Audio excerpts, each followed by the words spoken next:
Bonsoir à tous et bienvenue dans Face à l'Union. Ce soir, nous recevons une figure majeure du syndicalisme et de la scène politique gabonaise, Jean-Rémy Yama, ancien président de Dynamique Unitaire, prisonnier politique et candidat à la présidentielle, dont la candidature a d'ailleurs été rejetée. Il continue de marquer le débat politique par ses prises de position. Que pense-t-il du débat politique? Quel avenir pour son combat et sa formation politique? Nous allons en parler avec lui, M. Jean-Rémy Yama. Bonsoir et bienvenue sur Face à l'Union. Bonsoir. Quel est votre sentiment sur le déroulement de cette campagne présidentielle?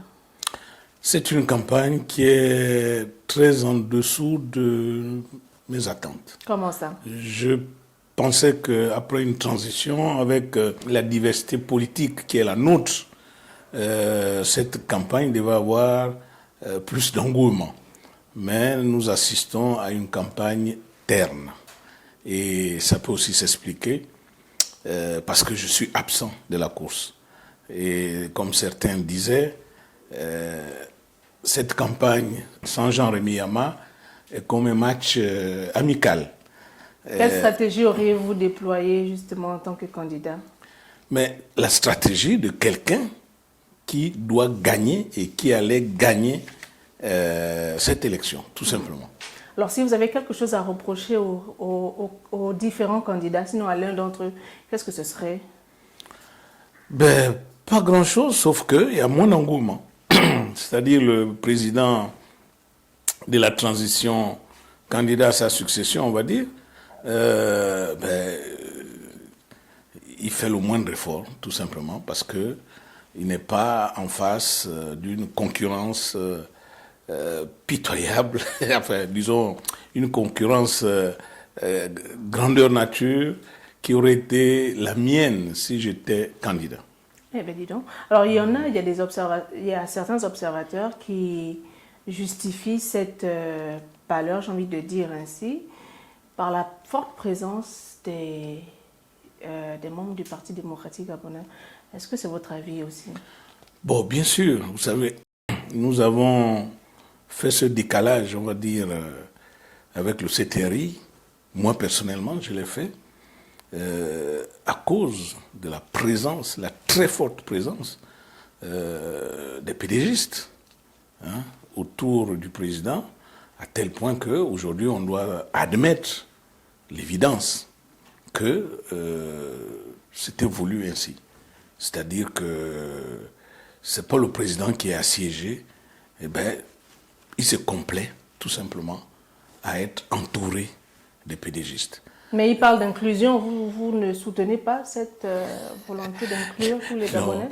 Bon, l'inclusivité, c'est vrai, on en a parlé au dialogue, on en a parlé à la Constitution, mais quand il s'agissait maintenant de choisir les candidats à l'élection présidentielle, vous conviendrez avec moi que là, il n'y avait plus d'inclusivité. C'était maintenant de l'exclusion. Donc, c'est ce qui explique cela aussi. On a voulu faire une campagne assez modélisée, casernée, on va dire, en choisissant les joueurs. Et donc, on se retrouve dans une situation où le match n'attire personne. Peut-être aussi un problème de financement Bon, je ne pense pas. Dans la mesure où chacun a dû prendre ses dispositions pour cette campagne, je ne crois pas. Dans la mesure où le plafond, vous vous souviendrez, si vous avez le code électoral, que le plafond des dépenses de campagne, il est à 10 milliards. À 10 milliards pour 2 semaines de campagne, ça revient à 741 millions à peu près par jour. À qui profite-t-il justement ce budget? Ça, il faut le demander aux différents candidats parce que c'est une part belle qui est faite finalement à ceux qui gagnent plus d'argent, tout simplement. Parce qu'en 2 semaines de campagne, vous ne pouvez pas couvrir la superficie du Gabon, les 50 départements, les 50 communes, et ainsi de suite, les 172, je crois, cantons, mais vous ne pouvez pas couvrir ça en 2 semaines. Et donc c'est celui qui a plus de moyens, c'est celui qui peut prendre des hélicoptères, qui peut prendre des avions, il n'y a que lui qui peut s'en sortir. Donc tout est taillé pour que le match ne soit gagné que par celui qui a les moyens, c'est tout.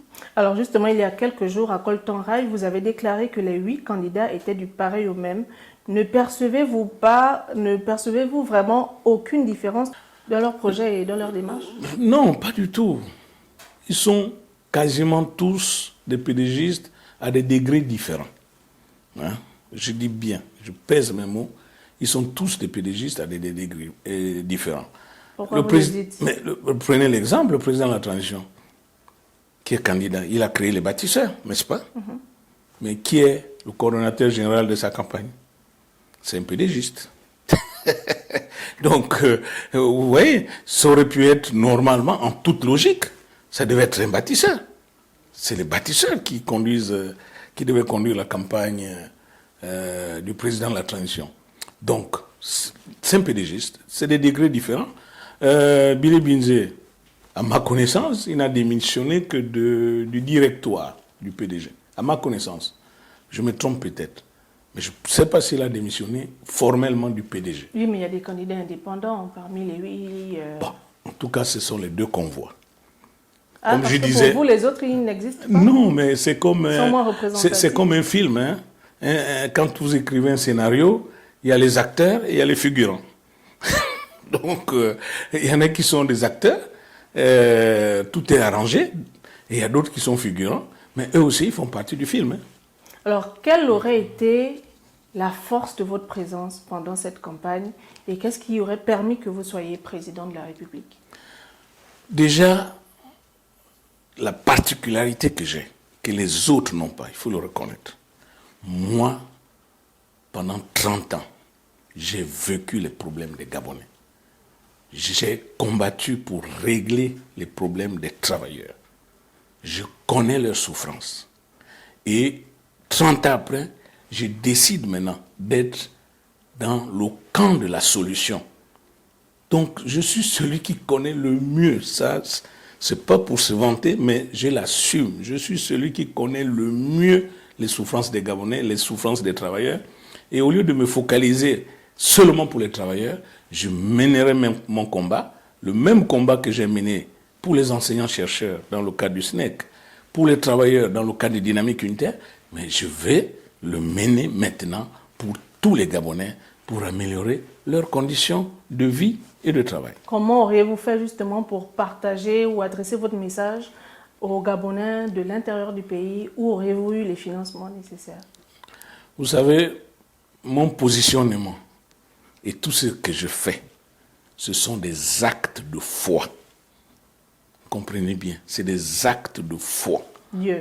Voilà, je crois en Dieu et que quand Dieu vous envoie en mission, il vous équipe. Ça veut dire qu'en réalité, Dieu n'était pas pour votre candidature, s'il ne l'a pas soutenu. Disons que, moi je peux même aller plus loin. Dieu n'a pas voulu que le sang coule au Gabon. Oui, je m'explique. Parce que candidat, j'aurais gagné. Ça fait réfléchir quand même. Mais oui, mais voilà pourquoi j'explique. Dieu n'a pas voulu que le sang coule au Gabon. Parce que candidat, j'aurais gagné cette élection. Ça, Et donc il y aurait eu un autre coup et d'État ou de donc, libération. non, il y a quelqu'un qui se serait opposé à ma victoire. Et cette personne qui se serait opposée à ma victoire aurait fait que, évidemment, il devait y avoir affrontement. Et c'est les Gabonais qui devaient payer. Parce qu'il y a des gens, vous ne les connaissez peut-être pas, mais moi je connais. Il y a des gens qui ont dit, coûte que coûte, ils doivent être président.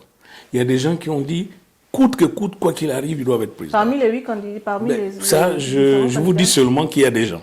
Et donc, par conséquent, ces mêmes personnes, s'ils se rendent compte que c'est plus eux que le peuple a choisi, vous pensez qu'ils vont reculer?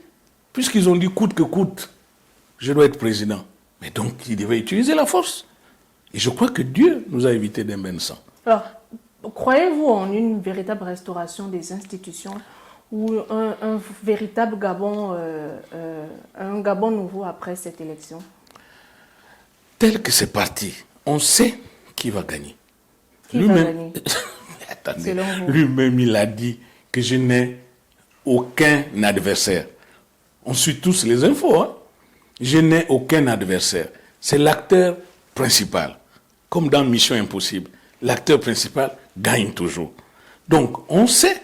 La seule chose, peut-être l'inconnu, c'est le pourcentage, 99,99 ou 98,99, bon, on n'en sait rien. Donc, on sait qui va gagner. La seule aussi inconnue, bon, peut-être qu'on va y revenir, c'est l'abstention. Lui-même, il a dit, c'est son ennemi, mais on va y revenir. Il y a du monde, hein, quand même, dans les centres de vote. Il y en a quand même beaucoup qui vont récupérer leur carte d'électeur. Mais ce n'est pas parce qu'on récupère qu'on va voter. Ça, lors du référendum, il y en a qui ont récupéré leur carte d'électeur, mais ils ne sont pas tous allés voter. Donc, selon vous, beaucoup ne se retrouvent pas dans cette... Mais si déjà la campagne interne, entre autres, c'est le manque d'engouement autour de cette campagne, parce qu'il n'y a plus d'enjeu. Aujourd'hui, le CTRI nous a donné de l'espoir au départ. Mais les Gabonais se mettent à l'évidence, sauf pour ceux qui ne veulent pas voir, sauf pour ceux qui ne veulent pas entendre. Mais rien que dans la campagne telle qu'elle est menée, les Gabonais se rendent à l'évidence que nous avons été trompés. Et donc, quelle serait leur réaction? Mais c'est l'abstention.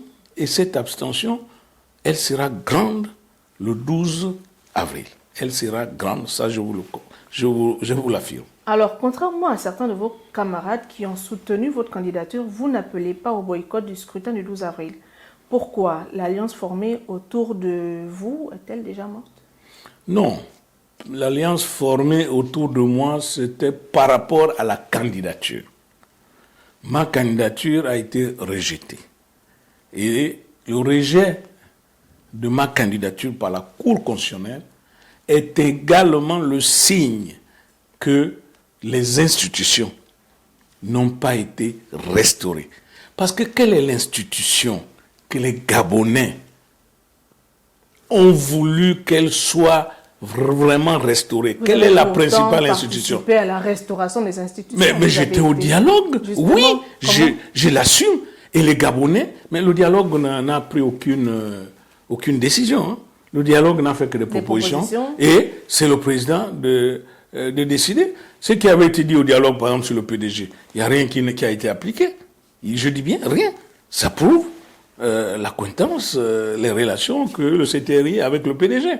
Mais on est revenu sur la Cour constitutionnelle. Vraiment, cette Cour constitutionnelle qui a fait tellement de tort aux Gabonais, est-ce qu'elle a été restaurée? Pas du tout. La mascarade qui s'est produite lors de nos recours prouve que cette Cour n'a pas été restaurée. Et je dirais même encore, aujourd'hui, ça fait quoi? 2 semaines, il y a une compatriote qui a saisi la Cour, je pense que vous êtes au courant, pour demander l'inéligibilité de tous les candidats parce qu'aucun candidat ne respecte l'article 170. Mais là, la Cour, elle est muette, elle est silencieuse, elle ne répond plus. Les délais de 8 jours sont passés. Alors donc, il n'y a pas eu restauration des institutions, malheureusement. Donc, par conséquent, et pourquoi, tout est à refaire. Aux autres, vous ne demandez pas le rejet, le boycott, boycott de cette élection? Alors, là, tout est un jeu de mots. Tout est un jeu de mots. Il y en a qui parlent de boycott. Boycotter, ça veut dire quoi? Ça veut dire n'y allez pas. L'abstention, ça veut dire quoi? Ça veut dire n'y allez pas. Donc, tout est un jeu de mots. Moi, le bon sens voudrait que, et c'est ce que nous allons appliquer, que les Gabonais qui ne se reconnaissent pas dans ce processus, les Gabonais qui se sentent floués, mais qu'ils restent chez eux. Ils sont nombreux selon vous?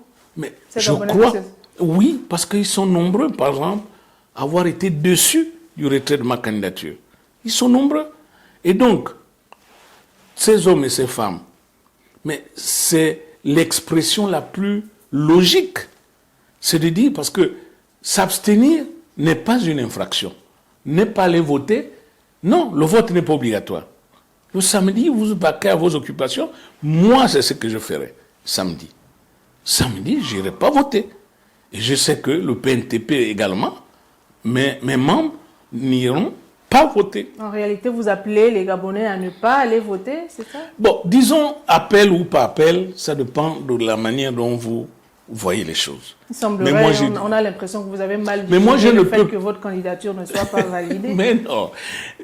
Moi, je suis chrétien. Ça ressemble à une petite rancœur. Non, non, non, pas du tout. Je suis chrétien. Je vous ai dit, tout ce que Dieu fait Baptisé, confirmé. est bon. né Donc, de nouveau. non, je suis né de nouveau. Je crois en Dieu. Je ne suis pas un athée. Je crois que nous avons un créateur et j'assume ma chrétienté.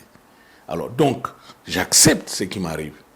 Parce que quelque part, c'est la volonté de Dieu, même si l'erreur peut venir de moi ou pas. Donc, je ne suis pas en colère, mais c'est une conséquence logique. Au référendum, on nous a annoncé 46% d'abstention. Il y avait quoi? Pourquoi les gens se sont abstenus au référendum? Alors, or, là, l'élection présidentielle, avec l'encadrement qui a été fait, où on a choisi les acteurs, où on a exclu certains, vous pensez que ça ne touche pas les Gabonais? Mais la seule expression qu'ils auront, c'est de s'abstenir, de ne pas aller voter. Et moi, je ne dirais pas non. Moi, je ne veux pas imposer aux Gabonais de faire ce qu'ils n'ont pas envie de faire. Voilà pourquoi je ne donne aucun mot d'ordre en tant que tel. Parce que le mot d'ordre voudrait dire quoi? Mais celui qui veut me suivre, il me suit. Mais votre posture déjà suffit Mais bien sûr, puisque j'ai dit que je n'irai pas voter.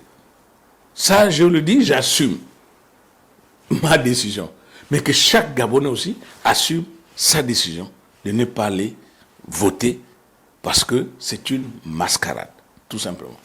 Alors, et si après cette élection, les autorités fraîchement nommées vous proposaient de s'associer à elles pour poursuivre la construction de nouveau Gabon?